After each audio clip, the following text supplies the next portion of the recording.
Chapter 10. It was quite a large hole, the sort of thing an animal about the size of a fox might make.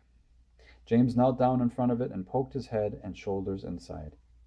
He crawled in. He kept crawling on.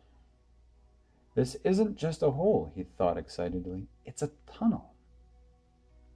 The tunnel was damp and murky, and all around him there was the curious, bitter-sweet smell of fresh peach. The floor was soggy under his knees, the walls were wet and sticky, and peach juice was dripping from the ceiling. James opened his mouth and caught some of it on his tongue. It tasted delicious. He was crawling uphill now, as though the tunnel was leading straight toward the very center of the gigantic fruit. Every few seconds he paused and took a bite out of the wall. The peach flesh was sweet and juicy and marvelously refreshing.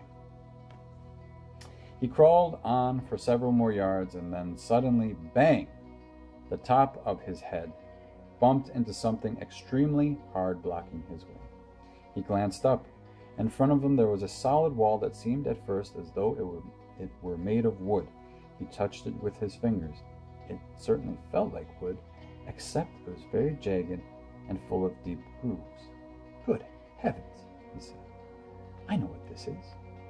I've come to the stone in the middle of the peach." Then he noticed that there was a small door cut into the face of the peach stone. He gave it a push. It swung open. He crawled through it, and before he had time to glance up and see where he was, he heard a voice saying, "Look who's here." And another one said, "We've been waiting for you."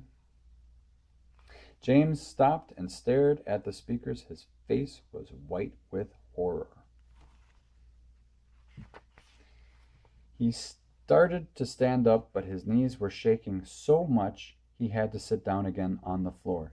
He glanced behind him, thinking he could bolt back into the tunnel the way he had come, but the doorway had disappeared. There was now only a solid brown wall behind him.